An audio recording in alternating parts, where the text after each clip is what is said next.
స్మృతిపురాణానాం ఆలయం కరుణాలయం నమామి భగవత్పాదశంకరం లోకశంకరం. వాగర్థావివ సంపృక్తౌ వాగర్థ ప్రతిపత్తయే జగతః పితరౌ వందే పార్వతీ పరమేశ్వరౌ.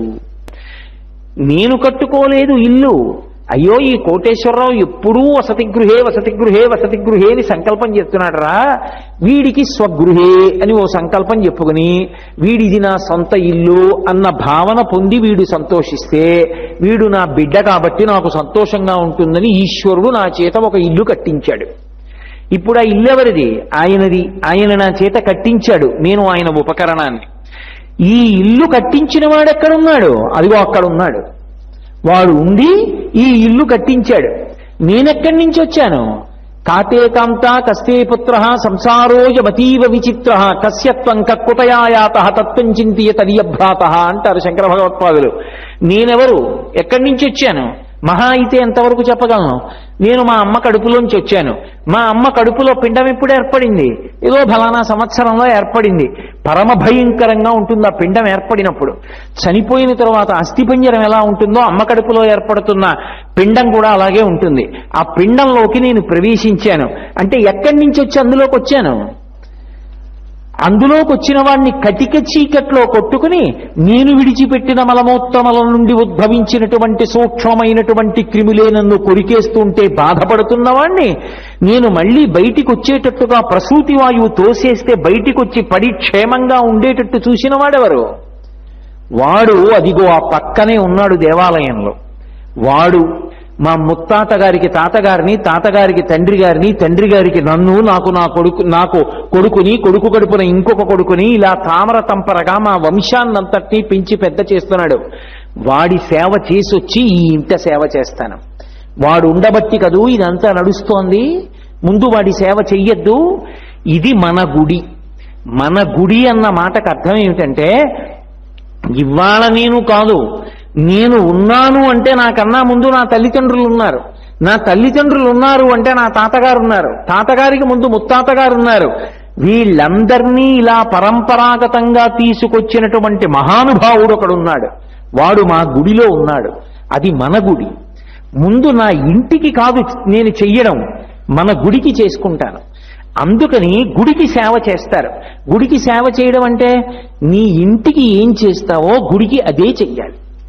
ఇంట్లో ఇల్లంతా శుభ్రంగా తుడుచుకుంటాం, గుడిలో కూడా అలాగే తుడుచుకోవాలి. మేము కాకినాడ పట్టణం నుంచి తీర్థయాత్రకు వెడుతుంటాం. ఎక్కడికైనా వెడితే మేము చేసే పని ఏమిటి అంటే యాత్రకి వెళ్ళినప్పుడు తప్పకుండా సాధ్యమైనంత మటుకు ఏదో ఒక దేవాలయం దగ్గరికి వెళ్ళి ఆ దేవాలయం వాళ్ళని ప్రార్థన చేస్తాం.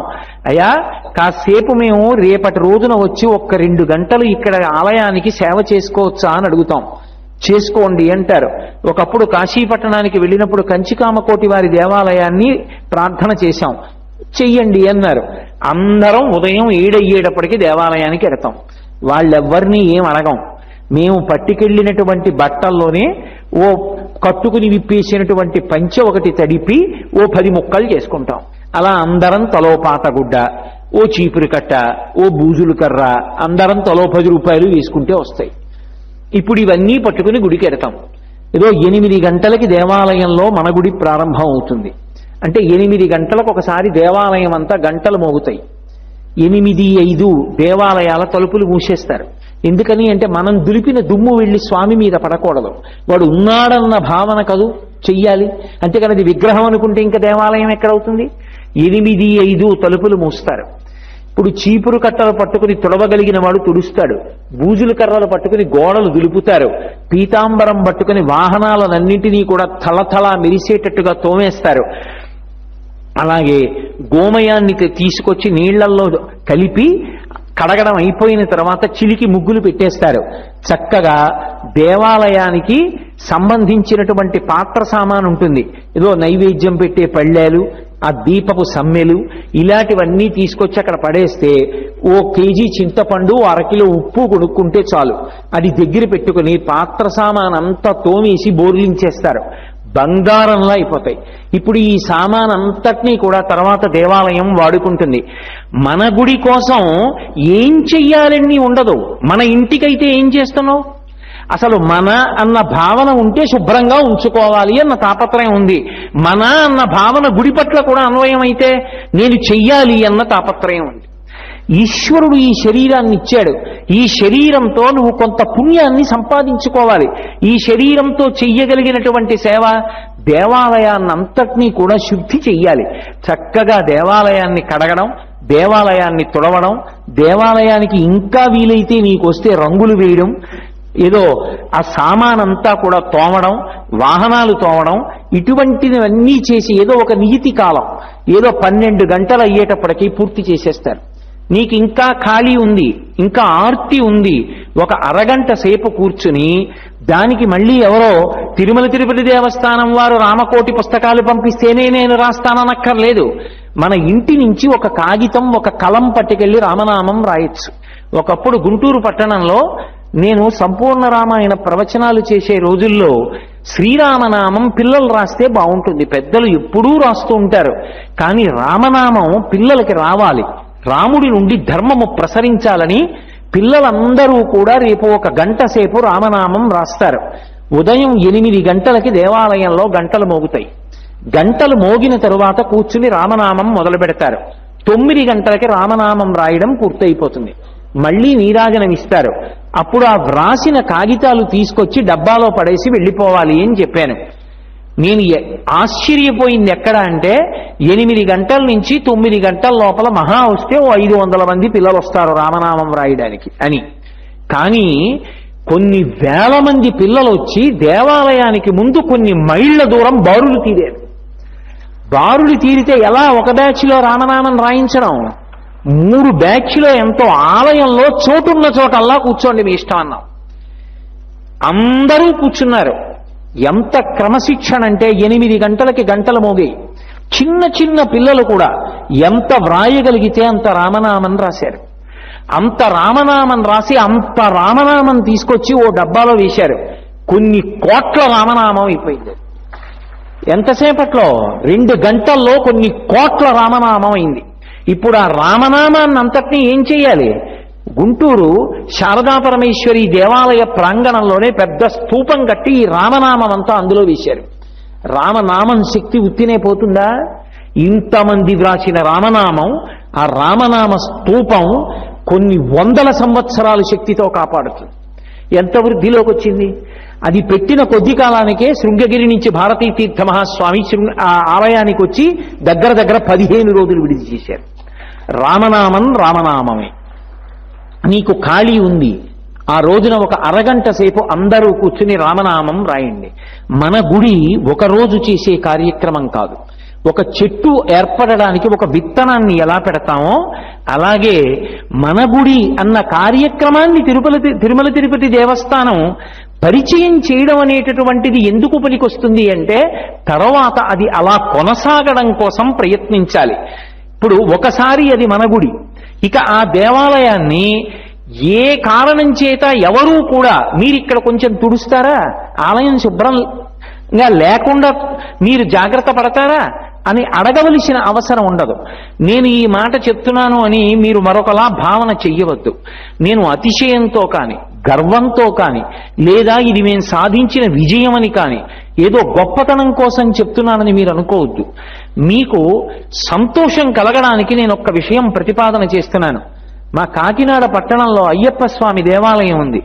అయ్యప్ప స్వామి దేవాలయం చుట్టూ ఉన్న మొక్కలన్నీ కూడా 2 గజాల లోతు మట్టి కష్టపడి తవ్వుకుని భజనలు వేసుకుని భజనలు వినపడుతుండగా ఆడ మగ అందరం కలిసి ఉప్పరి వాళ్ళు పెద్ద పెద్ద తట్టలు మోసినట్టుగా మట్టి తట్టలు ఒకళ్ళకొకళ్ళం అందించుకుంటూ భగవన్నామం చెప్పుకుంటూ పెద్ద పెద్ద గాతలు తీసి అందులో గోశాలలో ఉన్నటువంటి పెంటమన్ను తెచ్చి పోసుకుని మొక్కలు వేశాం. మొక్కలు వేస్తే వెంటనే అందులోంచి 4 అన్నారు, ఇవాళ మొక్కలు వేశాం, ఈ మొక్కలు బ్రతకడం ఎలా? ప్రతిరోజు సాయంకాలం మేము వచ్చి మొక్కలకి నీళ్లు పోస్తాం. ఎవరు అనలేదు, మన గుడి అంతే, మన ఇల్లు. ప్రతిరోజు సాయంకాలం ఇప్పటికీ కాకినాడ పట్టణంలో ఒక ప్రసిద్ధమైనటువంటి కళాశాలలో అధ్యాపకురాలు ఆవిడ, కొన్ని వేల జీతగత్తే. ఆవిడ ప్రతిరోజు వచ్చి మొక్కలన్నిటికీ నీళ్లు పోస్తారు. అలా దేవాలయానికి పెద్ద తడిక కట్టుకున్నాం. ఏదైనా ఉత్సవం జరుగుతుంది, ముందు అందరం కలిసి ఉదయం 8 అయ్యేటప్పటికి దేవాలయానికి ఎడతాం. ఏదో అందరం కలిపి అందులో 20 రూపాయలు, 30 రూపాయలు, 50 రూపాయలు తోచింది వేస్తాము డబ్బాలో. దాంట్లోనే ఆ బూజులు దులిపే కర్రలు, చీపురు కట్టలు, పీతాంబరం అన్నీ కొని తీసుకొస్తారు, అక్కడ పెడతారు. తేలికగా జరిగే ఏ ఉప్మా లాంటివో వండుకుంటాం. వండుకుని అందరం కడుపు నిండా తిని కాస్త మజ్జిగ తాగి తలపాగాలు కట్టుకుని అందరం పనికి బయలుదేరినట్టు బయలుదేరతాం. తలకో గుడి విభాగం చేసుకుంటాం. అందరం తలో గుడి మొదలు పెడతాం. మొదలు పెట్టి ఒక 2 గంటలు అసలు చూడాలి. అదొక పెద్ద పండగే. ఎంత సంతోషమో! కదలలేని వృద్ధులు కూడా వచ్చేస్తారు. వచ్చేసి చక్క స్టూల్ వేసి కూర్చుని దేవాలయం సామానంతా తోమేస్తారు. కొంచెం ఓపికన్న వాళ్ళు గుడంతా తుడిచేస్తారు. కొంతమంది బూజుల కర్రలు పెట్టి దులిపేస్తారు. కొంతమంది వాహనాలు కడిగేస్తారు. నేను మీతో నిజం చెప్తున్నాను, మన గుడి మధ్యాహ్నం 12:30కో అయిపోతుంది. దేవాలయం నూతి దగ్గర అందరం స్నానం చేసేస్తాం. సహపంక్తి భోజనం చేస్తాం. పెద్ద షడ్రసోపేతమైంది కాదు, ఒక కూర, ఒక పులుసు, పెరుగు, అంతే. అందరం కూర్చుని అందరం కలిపి వడ్డించుకుని మాలో మేమే ఒక తల్లిదండ్రుల బిడ్డల్లా సంతోషంగా భోజనం చేస్తాం. మీరు నమ్మండి, ఆ తరువాత దేవాలయంలో ఉత్సవాలు మొదలవుతాయి. మొదలైనప్పుడు ఎక్కడైనా కాస్త బూజు కనపడింది అనుకోండి, మళ్ళీ మన గుడి తేదీ తిరుపతి దేవస్థానాలు ప్రకటించేదాకా ఆగరు. మన గుడి బూజు పట్టింది, గబగబా వెళ్ళి బూజుల కర్ర తెచ్చి దులిపేస్తాడు. ఎవరు? చిన్న చిన్న పిల్లలు. మన గుడి ఎవరో కొబ్బరికాయ కొట్టి పీచు పక్కన పారేస్తాడు. ఏమండి పీచు ఇక్కడ పడేయకండి అనడు. పిల్లవాడు వెళ్ళి ఆ పీచు తీసి ఎక్కడ పడేయాలో అక్కడ పడేస్తాడు. అద్దం ఎలా ఉంటుందో దేవాలయం అలా ఉంటుంది. కారణం అది ఏదో ఒకరోజు చేసే కార్యక్రమంగా చేయడం కాదు. మన గుడిలో మానసిక భావన ఉన్నది, నా గుడి మాకు చెందినది, మేము రక్షించుకోవాలి, మేము కాపాడుకోవాలి. అక్కడి నుంచి మాకు రక్షణ ప్రసరిస్తోంది. అటువంటి గుడి మన గుడి. కాబట్టి మేమందరం దానికి భాగస్వాములం. అందుకే ఇంటి నుంచి ఎవరో ఒకరు రారు, ఇంట్లో ఉన్న వాళ్ళు అందరూ వచ్చేస్తారు. మీకు నేను పరమసత్యం చెప్తున్నాను. ఒకానొకప్పుడు వెంకటేశ్వర భక్తి ఛానల్ వాళ్ళు కూడా వచ్చి చూశారు ఆ రోజు జరిగిన ఉత్సవాన్ని. ముందు రోజు నేను అక్కడ జరగబోయే ఉత్సవం గురించి చెప్తే, మన గుడి కార్యక్రమం గురించి, మరునాడు ఉదయం మా గోపాలకృష్ణ గారు తెల్లబోయారు. 500 మంది వస్తారు. 500 మంది అంటే గంటలో నాకేయచ్చు దేవాలయం అంతా. అదేం పెద్ద కొండలు ఉన్న దేవాలయం కాదు. అలాంటిది ఆంధ్రప్రదేశ్ నలుచెరగుల నుంచి వచ్చేసారు. ఎక్కడ కడప నుంచి, అనంతపూర్ నుంచి కూడా వచ్చారు, కాకినాడ. మేము తెల్లబోయా, ఎవరు మీరందరూ ఎందుకు వచ్చారని అడిగాం. మేము కడప, మేము అనంతపూర్, మేము మహబూబ్ నగర్, మేము ఆదిలాబాద్. ఎందుకు వచ్చారు? మన గుడి కార్యక్రమం చేసుకోవడానికి. అదే మీ ఊళ్ళో గుడి లేదా అంటే, ఏమిటో ఇక్కడ చెప్పింది విని మాకు ఇక్కడ ఇలా చేసుకోవాలనిపించింది, ఇక్కడ ఒకసారి చూసి మేము మా గుడికి చేసుకుంటామన్నారు. నేను ఏదో పొగుడుకోవడానికి చెప్తున్నానని దయచేసి మీరు అనుకోవద్దు. నా భావనది కానే కాదు. ఇవాళ మా కాకినాడ చుట్టుపక్కల ఉన్నటువంటి అనేక పల్లె పట్లలో కూడా దేవాలయాల్ని ఎవ్వరూ కార్మికులు శుభ్రం చేయరు. ఏ గుడికి సంబంధించిన భాగవతులు వాళ్లే. ఒక ఆదివారం నియమం పెట్టుకుంటారు, వెళ్ళి దేవాలయాన్ని తుడిచేసుకుంటారు, కడిగేసుకుంటారు. అది మన గుడి. మన అన్నది ఆ ఆలయంతో ఒక అనుబంధం. అది ఒక నీతి కాలంలో చాలా అందంగా జరగవలసిన కార్యక్రమం. పొద్దున్న మొదలుపెట్టి రాత్రి వరకు చేయకూడదు. చేసేటప్పుడు ఎవరో ఒకరు పెద్దరికం వహించాలి, జాగ్రత్త తీసుకోవాలి. ఆలయ శిఖరాలు ఎక్కడం, పైన ఉన్న కలశలు ముట్టుకుని తోముతానండం, ఒక్కొక్కసారి జారిపడి ప్రమాదాలు సంభవిస్తాయి. శక్తిని బట్టి కార్యక్రమాన్ని చెయ్యాలి. అంతేకాని ఒకలా ఏదో చేసేద్దామని చెప్పి తాపత్రయపడకూడదు. అసలు అన్నిటికన్నా ప్రధానం ఏమిటంటే, ఇది మన గుడి. నేను అతిశయోక్తిగా మాట్లాడుతున్నాను అని మీరు అనుకోకపోతే, మీకు ఒక విషయం చెప్తే మీరు చాలా సంతోషిస్తారు. ఎక్కడో లేరు, సభలో ఇక్కడే ఉన్నాడు నా ఎదురుగుండా మోహన్ రావు గారని. ఆయన ఎక్కడికైనా దేవాలయానికి వెడితే, ఆఖరికి కాకినాడలోనే ఇవాళ బిక్కవోలు సుబ్రహ్మణ్య దర్శనం చేసుకొద్దాం మోహన్ రావు నాతో వస్తారా అన్నాను అనుకోండి, ఆయన పాత గుడ్డోటి లాల్చీ జేబులో పెట్టుకుని వస్తారు. ఆఖరికి కుంభకోణం వెళ్ళి, నేను తెల్లబోయా, నేను మర్చిపోయాను కానీ నేను మర్చిపోలేదని, కుంభకోణం వెళ్ళాం, ఆయన పాత గుడ్డ జేబులో పెట్టుకొచ్చారు. వచ్చి దర్శనం అయిపోయింది గురువుగారు, ఒక్కసారి కాసేపు దేవాలయం శుభ్రం చేసి వస్తానని పాత గుడ్డ పెట్టి దేవాలయం గోడలు కాసేపు తుడిచేశారు. ఈశ్వరుడిచ్చిన ఈ శరీరం ఈశ్వర సేవకి ఉపయోగపడాలి. అది తృప్తి, అది ఆనందం. నా తండ్రిని సేవించాను, నా తల్లిని సేవించాను, ఇవాళ నా ఒంటికి చెమట పట్టింది. దానికి ఎవరో ఏవో సంబారాలు తెచ్చి ఇవ్వక్కర్లేదు. చీపురు ఇంట్లో లేకుండా ఉంటుందా? బూజుల కర్ర ఇంట్లో లేకుండా ఉంటుందా? పోనీ ఈ రెండూ లేవు. ఓ పాతగుడ్డ లేకుండా ఉండదుగా. దేవాలయం దగ్గర కర్ర పుల్లకి పాతగుడ్డ కట్టి కాసేపు దులపచ్చు. మన గుడికి ఇలాగే చెయ్యాలని ప్రణాళిక ఏం ఉండదు. మన గుడి అన్న భావన మాత్రం అత్యంత ఆవశ్యకం. ఏదో ఒకటి, ఎవరు రావాలి దేవాలయానికి కాదు, ఆ దేవాలయం ఎక్కడుందో ఆ ప్రాంతంలో నువ్వు నివసిస్తున్నావు, ఆ ప్రాంతంలో ఉన్న దేవాలయానికి మనం సేవ చెయ్యాలి. ఈశ్వరుడికి కాయంతో సేవ చెయ్యడానికి అనర్హత అన్న మాట లేదు. ఎవరైనా ఏ పనైనా చెయ్యగలరు. మీరు పాండురంగ మహాత్మ్యం చదవండి, స్కాంద పురాణంలో బ్రహ్మోత్తర ఖండం చదవండి. ఒకానొకప్పుడు ఒక పిచుకని ఒక డేగ కరువుకొచ్చింది. ఆ పిచుకకి ఎటు పారిపోవాలో అర్థం కాక ఆనందనిలయం విమానంలోకి వెళ్ళింది. ఇదే తిరుమల క్షేత్రంలో ఆనందనిలయ విమానంలోకి వెళ్ళిపోయింది. డేగ లోపలికి రాలేకపోయింది, పెద్ద శరీరం కాబట్టి. కానీ భయపడిపోయింది పిచుక డేగ తరివిందని.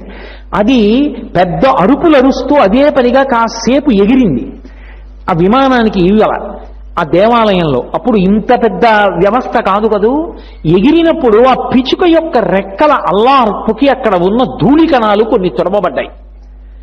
నీకు తెలిసి చేశావా తెలియక చేశావా కాదు, శరీరంతో సేవ చేశావా లేదా ప్రధానం ఈశ్వరుడికి. ఒక పిచుక తన చిన్న రెక్కలతో దేవాలయాన్ని తుడిచింది. వచ్చే జన్మలో రాజకుమారుడై పుట్టాడు. నేను అబద్ధం చెప్పాననుకుంటే స్కాంద పురాణంలో బ్రహ్మోత్తర ఖండం పరిశీలించండి, పాండురంగ మహాత్మ్యం పరిశీలించండి. ఈ శరీరంతో దేవాలయానికి సేవ చెయ్యడం అన్నది అంత గొప్ప విశేషం. అందుకే ఉత్సవాలకి ముందు రహదారి తుడుస్తారు. ఆ రహదారి కూడా ఎవరు తుడుస్తారు అంటే, మాకు కాకినాడ పట్టణంలో ఉత్సవం జరుగుతుంది అంటే నెల్లాళ్ల ముందే దానికోసం దరఖాస్తు పెట్టుకుంటారు. అయ్యా నేను తుడుస్తానండి అని. ఎవరు? కోట్లకి పడగలెత్తిన వాళ్ళు, పెద్ద పెద్ద పదవులలో ఉన్నవాళ్ళు, వాళ్ళు తుడిచేది, వాళ్ళు నీళ్లు చల్లేది, వాళ్ళు చేతిలో కలశలు పట్టుకునేది. చిన్న చిన్న పిల్లల దగ్గర నుంచి ఎంత సేవ చేస్తారో దేవాలయానికి.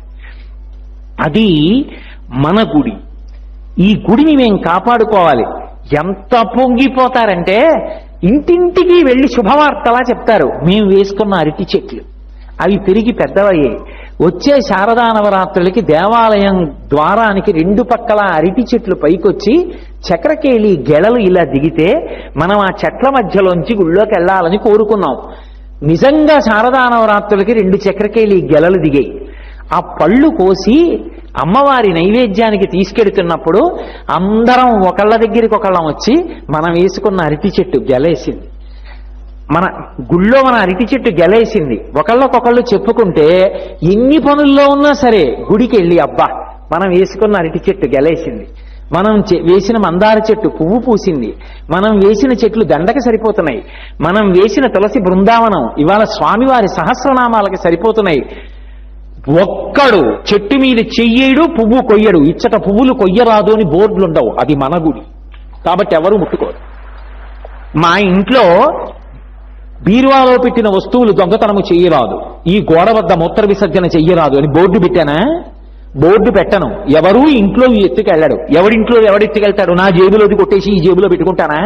అది మన ఇల్లు, ఎవడికి వాడే రక్షిస్తాడు. అది మన గుడి. ఎవడూ అక్కడి నుంచి పువ్వులు తీసుకోడు, ఎవడూ పళ్ళు తీయడు. అవి దేవాలయానివి అంతే. అందరూ దేవాలయానికి రక్షకులే. ఎంత తాపత్రయపడతారంటే అలా కాపాడతారు. అది మన గుడి. అది ఇవాల్టి సిద్ధాంతం కాదు, కొత్తగా తిరుమల తిరుపతి దేవస్థానాలు తీసుకొచ్చినటువంటి సిద్ధాంతం అనుకుంటున్నారేమో, పొరపాటు. అది శాస్త్రాంతర్గతమైనటువంటి విశేషం. ఒకప్పుడు శైవ సంబంధంలో నాయనార్లు అంటారు పరమశివుణ్ణి సేవించిన వారిని, విష్ణువు వలన అనుగ్రహము పొందిన వారిని ఆళ్వారులు అంటారు. ఆ నాయనార్లు 63 మంది. అందులో అందరికన్నా జ్ఞానమునందు ప్రసిద్ధుడు జ్ఞాన సంబంధ నాయనార్, శారీరకంగా వృద్ధుడు అప్పర్. ఇద్దరూ కలిసి దక్షిణ దేశంలో ఒక శివాలయానికి వెళ్ళారు. ఆలయం అంతా శిథిలం అయిపోతోంది. చూశారు, ఈ ఆలయాన్ని పునర్నిర్మాణం చెయ్యాలి. వాళ్ళ దగ్గర ఏ డబ్బు ఉంది? వెళ్ళి పరమేశ్వరుడికి చెప్పారు, స్వామి దేవాలయం ఇలా ఉండడం మాకు బాధగా ఉంది, ఈ దేవాలయాన్ని పునర్నిర్మాణం చేస్తాం. సాయంకాలం అయ్యేటప్పటికి పనిచేసిన కార్మికులకు జీతం ఇవ్వడానికి ఇద్దరం చూరులో చేయి పెడతాం. కావలసిన ద్రవ్యం లభించేటట్టుగా నువ్వు అనుగ్రహించాలి. ప్రతిరోజు దినసరి వేతం మీద కార్మికుల్ని పెట్టారు. దేవాలయంలో పని జరిగిపోతోంది. సాయంకాలం అయ్యేటప్పటికి జ్ఞాన సంబంధనాయనారు అప్పరు ఇద్దరు పైన చూరులో చెయ్యి పెట్టేవారు. ఇద్దరికీ చెరుకొక బంగారు నాణ్యం దొరికేది. 2 బంగారు నాణేలు అంగడికి పంపేవారు డబ్బిమ్మని. అప్పటికి దొరికినటువంటి బంగారు నాణ్యంలో బంగారం ఎక్కువ ఉండేది. జ్ఞాన సంబంధనాయనారికి దొరికినటువంటి బంగారు నాణ్యంలో బంగారం తక్కువ ఉండేది. జ్ఞాన సంబంధం 1 రోజు కాదు 2 రోజులు కాదు, అందరిలో తాను గొప్పవాడు. అటువంటి వాడు ప్రతిరోజు నాణ్యంలో బంగారం తక్కువ ఉండడమే బాధ వేసి ఓ రోజు పరమశివుణ్ణి అడిగాడు, శివ, ఏ ఒక్క రోజు నాకు దొరికిన నాణ్యంలో బంగారం ఎక్కువ ఉండదు, అప్పటికి దొరికిన నాణ్యంలో బంగారం ఎక్కువ ఉంటుంది, ఏమి నేను చేసిన దోషం అని అడిగాడు. శివుడు మాట్లాడాడు. ఆయన అన్నాడు, నువ్వు మహాజ్ఞానము కలిగిన వాడివి, నిస్సందేహం. సరస్వతి నీ నాలుక మీద తాండవం చేస్తుంది. కానీ ఎక్కడికి వెళ్ళినా నువ్వు ప్రజలకి ప్రవచనం చేస్తావు, పత్రికాలు పాడతావు, భజన చేస్తావు. కానీ అప్పర్ అలా కాదు. ఏదో ఒక సమయం ఖాళీ చూసుకుని దేవాలయాన్ని కాసేపు తుడుస్తాడు. ఎక్కడైనా ముళ్ళ మొక్కలుంటే తానే పీకేస్తాడు. ఏదైనా గుడికి అవసరం ఏముందో 1000 కళ్ళతో చూసి ఎక్కడో అక్కడ కనీసం తుడిచైనా వెళ్ళిపోతాడు. ఆయన ప్రతిరోజు కాయిక కైంకర్యం చేస్తాడు. నువ్వు చెయ్యవు. నీ యందు ఈ దోషం ఉంది, నీ శరీరాన్ని వాడవు, అందుకే నీకు దొరికే నాణ్యంలో బంగారు శాతం తక్కువ. అప్పర్ చేస్తాడు, అందుకే ఆయనకి దొరికేటటువంటి నాణ్యంలో బంగారు శాతం ఎక్కువ అన్నాడు. మన గుడి ఎవరి కోసమో పెట్టినటువంటి కార్యక్రమం కాదు. మళ్ళీ ఆ పురాతనమైనటువంటి సిద్ధాంతాన్ని ప్రజల్లోకి తీసుకొచ్చి ఇది మన గుడి అన్న భావన పెంపొందింప చేయడానికి, మానసికంగా ఆ అనుబంధాన్ని పొందడానికి ఏర్పాటు చేయబడినటువంటి కార్యక్రమం. అటువంటి కార్యక్రమం అయినప్పుడు మనకి మనంగా ఓ క్రమశిక్షణ పెట్టుకోవాలి. ఏదో ఒక సమయం, రేపటి రోజున కార్తీక పౌర్ణమి, అద్భుతమైనటువంటి రోజు. అంత పరమాద్భుతమైనటువంటి రోజున మేము ఆ రోజు ఉదయం 8 గంటలకి దేవాలయానికి వెడతాం. తలుపులు వేయడం కుదరదు. రేపటి రోజున అసంఖ్యాకంగా భక్తులు దర్శనానికి వస్తారు. అందుకే పైన ఉన్నటువంటి గోడలన్నీ కూడా తుడుస్తాం. దేవాలయం అంతటా కూడా దీపాలు వెలిగిస్తాం. వెలిగించేటప్పుడు నేను దీపం పెట్టేశానా లేదా అన్నది కాదు కారణం. దీపం పెట్టింది వేరొకరి ప్రమాదానికి కారణం కాకుండా పెడుతున్నానా లేదా అన్నది ప్రధానమైనటువంటి అంశం. అలా దీపం పెడుతున్నానా లేదా. సాయంకాలం అయింది, చక్కగా అందరూ వెళ్ళి భజన చేయడం. ప్రదోష వేళ అయ్యేటప్పటికి దేదీప్యమానంగా ఆంధ్రదేశం అంతా కూడా ఎటు చూసినా దీపాలే. ఏదో విమానంలో రాత్రి ఏ ముంబై మహానగరంలోనో దిగుతుంటే 1,000,000 దీపాలు కనపడతాయి. అలా రేపటి రోజున ఏ విమానంలోంచో గగనతలంలోంచి చూస్తే ఏది హైదరాబాదో, ఏది తిరుపతో, ఏది కాకినాడో, ఏది పల్లెపట్టో తెలియకూడదు. ఆంధ్రదేశం అంతా దీపాలమయమైపోవాలి. మనుష్య జన్మని తరింప చేసుకుని ఆ చెప్పవలసిన శ్లోకాన్ని చెప్పి, కీటాపతంగాహమశకాశ్చ వృక్షాః జలే స్థలే ఏ నివసంతి జీవాః దృష్ట్వా ప్రదీపం నచ జన్మభాగినః భవంతి త్వం శపచాహి విప్రాః. నిన్నటి రోజున నేను ఆ శ్లోకం గురించి చెప్తే ఉత్సాహవంతులైన కొంతమంది ముందుకొచ్చి రాత్రికి రాత్రి ముద్రణ చేసి కొన్ని వేల ప్రతులు సిద్ధం చేసి ఇవాళ మీకు అందరికీ అందించారు. అది మన గుడి, ఇది మన గుడి, మనం చేసుకుందాం. అంతేకాని అన్నీ ఎవరో చెయ్యాలని కోరకూడదు. మన గుడి అంటే మనం చేసుకోవాలి. చక్కగా శ్లోకం చదివి అందరం దీపాలు పెట్టాలి. అన్ని గ్రామాలలో, అన్ని పట్టణాలలో, అన్ని నగరాలలో దేవాలయాలుంటాయి. దేవాలయం లేనటువంటి ప్రాంగణాలు ఉండవు, ఊళ్ళు ఉండవు. దేవాలయం లేకపోతే మఠ ప్రాంగణాన్ని శుభ్రం చెయ్యొచ్చు. కాబట్టి అలా రేపటి రోజున మనగుడి కార్యక్రమంలో మనం అందరం పాల్గొని దిగ్విజయవంతం చేద్దాం. ఇవన్నీ మీకు చెప్పి నేను చెయ్యను అనుకుంటున్నారేమో. మీకు ఎక్కడో అక్కడ రేపటి రోజున తిరుపతిలో ఏదో ఒక దేవాలయంలో నేను కనపడతాను. నేను కూడా ఓ బట్ట పట్టుకొచ్చి గుడి తుడుచుకుంటూ, ఒకరి కోసం కాదు. నేను తుడుస్తున్నప్పుడు టీవీ కెమెరాలు నన్ను కవర్ చేస్తున్నాయా లేదా అన్న ఆర్తితో, కీర్తి కండూతితో కాదు. మనుష్య జన్మ నాకు పరమేశ్వరుడిచ్చి శరీరం ఇచ్చినందుకు ఆయనకి కృతజ్ఞతావిష్కారంగా గుడిని తుడుచుకుంటాను. నేనేమి కోట్ల మంది రేపటి రోజున మనగుడి కార్యక్రమంలో దేవాలయాల్ని శుద్ధి చేసుకుంటారు. తమంత తాముగా తాము చెయ్యగలిగినటువంటి సేవ చేసుకుంటారు. అందున తిరుపతి పట్టణంలో రేపటి రోజున మహోత్సవం. ఎందువల్ల అంటే పరమాద్భుతమైనటువంటి విశేషం ఒకటి ఆంధ్రదేశం మొత్తం మీద. ఆంధ్రదేశమేమి, నాకు తెలిసినంత వరకు, నేను పురాణాలు చదివినంత వరకు, నాకు జ్ఞానము ప్రసరించినంత వరకు ఏ పట్టణానికి లేనటువంటి మహాద్భుతమైనటువంటి పుణ్యము రేపు ఒక్క తిరుపతి పట్టణానికే పట్టుకుంటుంది. ఎందుకు పట్టుకుంటుందంటారేమో, తీర్థము అని మనకి వేదంలో ఒక మాట ఉంది. తీర్థము అన్న మాట గురించి వేదం వ్యాఖ్యానం చేసింది. ఒకప్పుడు అంగిరసాది మహర్షులు యజ్ఞయాగాది క్రతువులు చేశారు నదీ తీరంలో. చేసి వారు అంత తేలికైనటువంటి విషయం ఏం కాదు. అటువంటి యజ్ఞం చేసిన ఫలితం పొందాలి అంటే తేలిక మార్గం ఏది అంటే తీర్థస్నానం చేయడమే. అందుకే దైవ దర్శన యాత్ర చేసొచ్చామండి అనరు, తీర్థయాత్ర చేసొచ్చామండి అంటారు. తీర్థము ప్రతి యాత్రాస్థలంలో ఉంటుంది. అటువంటి తీర్థమునందు గురుకులు ఇడుతారు, అందులో స్నానం చేస్తారు. తిరుపతి పట్టణానికి ఉన్నటువంటి భాగ్యం ఏమిటి అంటే, ఒకానొకప్పుడు కపిల మహర్షి పాతాళలోకంలో శివలింగాన్ని ఆరాధన చేశారు. ఆ శివలింగం అకస్మాత్తుగా లోకానుగ్రహం కొరకని తనంత తానుగా పెరిగిపోవడం మొదలుపెట్టింది. శివలింగం పెరిగిపోతోంది ఊర్ధ్వముఖంగానని కపిల మహర్షి దానితో పాటు బయలుదేరారు. అది భూమిని భేదించింది, భేదించి పైకొచ్చేసింది. ఆ పైకొచ్చినటువంటి లింగమే అదిగో కపిల తీర్థము అని ఇవాళ మనం ఏ క్షేత్రాన్ని పిలుస్తున్నామో అక్కడ భూమిని భేదించుకుని పైకొచ్చింది. పైకొచ్చి ఆ లింగం ఇంకా పెరుగుతోంది. అందుకే 3 రంగులలో ఉంటుంది ఆ లింగం. అది పెరుగుతున్నప్పుడు కామధేనువు పరిగెత్తుకొచ్చింది. ఈ లింగం జ్యోతిర్లింగం ఎలా ఆవిర్భవించిందో అలా పెరుగుతోంది. ఆపాతాళ నభస్థలంత భవన బ్రహ్మాండమా విస్ఫుర జ్యోతిస్ఫాటిక లింగమౌళి విలసత్పూర్ణేందువంతామృతై అస్తోకప్లుతమేకమీశమనిశం రుద్రాను వాకాం జపం ధ్యాయేత్ ఇప్సిత సిద్ధయే ధ్రువపదం విప్రోభిషించేచ్చిమం బ్రహ్మాండ వ్యాప్త దేహాభసిత హిమరుచాభాసమానాభుజంగై కంఠే కాళాః కపద్దాః కలిత శిశికలశ్చండకోదండహస్తాః త్రక్షా రుద్రాక్షమాలా సులలిత వపుష సంభవా మూర్తిభేదాః రుద్రాశ్రీ రుద్రసూక్త ప్రకటిత విభవాన ప్రయచ్చస్తు సౌఖ్యం అంటుంది యజుర్వేదం.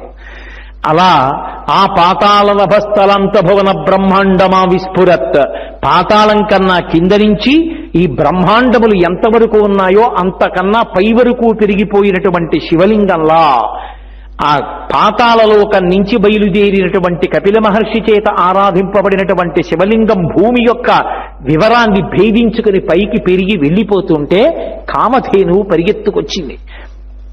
ముచ్చి తన గిట్ట శివలింగం మీద పెట్టి మా వర్ధస్య, ఇక పెరగవద్దు, ఇక్కడ ఆగు అంది. ఎందుకని?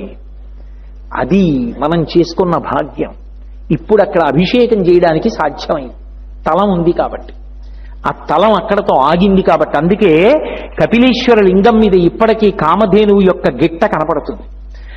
ఒకానొకప్పుడు భగీరథుడు ప్రార్థన చేస్తే ఆకాశంలో ఉండేటటువంటి గంగ పరమశివుడి తల మీద పడి, ఆకాశంలో ప్రవహిస్తే మందాకిని, భూమి మీద ప్రవహిస్తే భాగీరథి, పాతాళంలో ప్రవహిస్తే భోగవతి, రంగత్తుంగ తరంగ సంఘములతో రంజిల్లు ఘోషంబుతో బంగారంబగు పొంగుతో నురగటో పువ్వాట తుంపర్లతో భంగుల్ సల్పుతు జంగలించుతు నభోభాగము నుండి జారన్ గంగమ్మను దల్చితే శిరమునన్ రంజిల్లుతున్ శంకరా అని గంగావతరణం జరిగింది.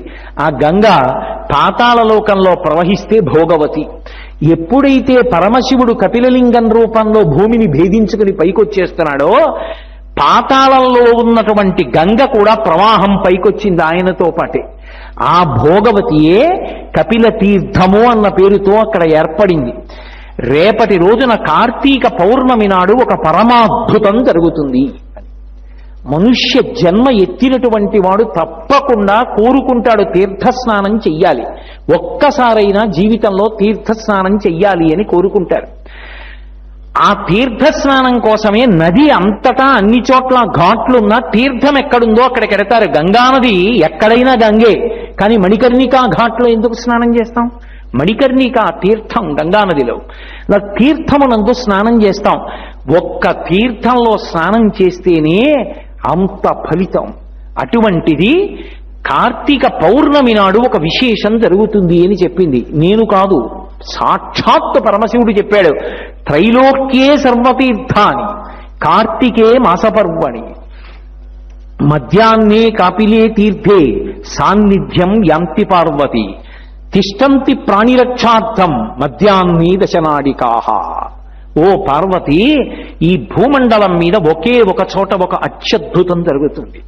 అది ఎక్కడ జరుగుతుంది అంటే తిరుపతి పట్టణంలో కపిల తీర్థంలో కపిలేశ్వర స్వామి వారి ఆలయం దగ్గర మధ్యాహ్నం 12 గంటల సమయం నుంచి దశనాడికాహ 3 లోకములలో ఉండేటటువంటి తీర్థములన్నీ కూడా దాన్ని ఆవహిస్తాయి. ఆ రోజు ఎవరు స్నానం చేస్తాడో వాడు 3 లోకములలో ఉన్న తీర్థములన్నింటిలో స్నానం చేశాడని వాడి ఖాతాలో వేసేస్తాడు. అంటే కార్తీక మాసంలో వచ్చేటటువంటి పౌర్ణమి తిథి ఎంత గొప్పది తీర్థస్నానానికి తిరుపతి క్షేత్రంలో మీరు ఆలోచించండి. ఇది అందరికీ లభ్యమయ్యే అవకాశమా? తిరుపతిలో ఉంటే. అందుకే నాకు తెలిసి కాకినాడ పట్టణం నుంచే చాలా మంది బయలుదేరి వచ్చేశారు రేపు స్నానం కోసమని. అంటే ఆ స్నాన వైభవం తెలిస్తే రేపటి రోజున కార్తీక మాసంలో అంత గొప్ప నైమిత్తిక తిథి. అందున కపిల తీర్థానికి ఒక ప్రత్యేక శక్తి. పితృకార్యం చెయ్యకపోవడం కన్నా అన్యాయమైన విషయం లోకంలో ఇంకోటి లేదు. అటువంటిది పితృకార్యం చెయ్యడం చాలా కాలం మానేసిన వాడు కూడా కపిల తీర్థంలో తద్దినం పెడితే ఆ చెయ్యనటువంటి దోషం పోతుంది. పితృదేవతలకి పరమపావనమైనటువంటి క్షేత్రము కపిల తీర్థము, దేవతలకు పరమపావనమైనటువంటిది కపిల తీర్థము. వెంకటేశ్వర స్వామి వారు పద్మావతి కళ్యాణానికి తన తల్లిగారిని వకులమాతని పంపిస్తూ గుర్రం మీద, అమ్మా నువ్వు ఇక్కడి నుంచి బయలుదేరినప్పుడు నరసింహ గుహ ఎదురుగుండా ఉంది, ఇప్పుడు దాన్ని ఇనప గేట్లు వేసి మూసేశారు. ఆ నరసింహ గుహలోంచి బయటికెడితే అక్కడ శివలింగం ఉంది, పాత ఆ కపిలలింగం, కపిలలింగానికి అభిషేకం చేసి వెళ్ళమ్మా కోరిక తీరుతుంది అని చెప్పాడు. అంత గొప్ప స్వామి. ఆ పైన శేషాచలం నుంచి పడుతున్నటువంటి జలపాతం, పైన వెంకటాచల ప్రభు మహానుభావుడు, గొప్ప అనుగ్రహం. అందుకే వెంకటాద్రి సమంస్థానం బ్రహ్మాండే నాస్తికించన వెంకటేశ సమోదేవో నభూతో నభవిష్యతి.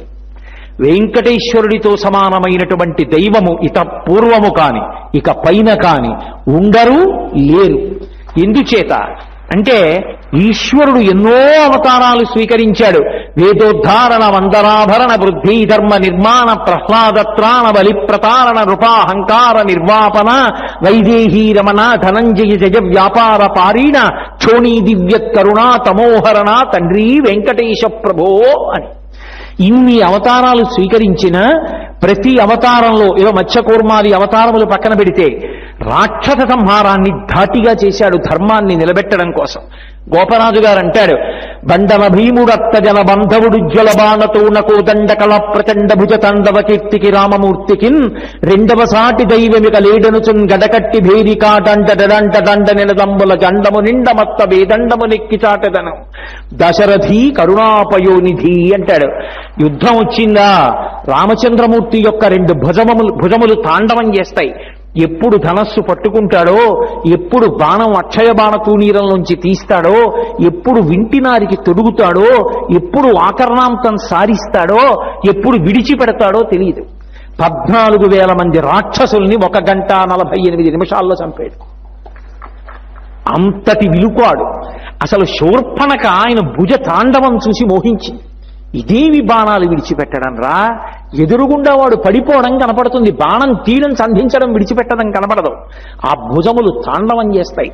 అందుకే రామదాసు గారు అంటాడు, నేను 4 వీధుల కూడలిలో ఒక పెద్ద భేరీని కట్టి భద్రగజాన్ని ఎక్కి వచ్చి డాండ నిడదంబుల జాండము నిండా ఈ బ్రహ్మాండమంతా వినపడేటట్టుగా ఢాం ఢాం ఢాం అని కొట్టి యుద్ధం వస్తే రామచంద్రమూర్తి లాంటి భుజపరాక్రమమున్న వీరుడు ఇంకొకడు లేడని సాటించి చెప్తానంటాడు. అంతటి కోదండ విద్యాపారంగతుడైనటువంటి వాడు రామచంద్రమూర్తి. అంత రాక్షస సంహారం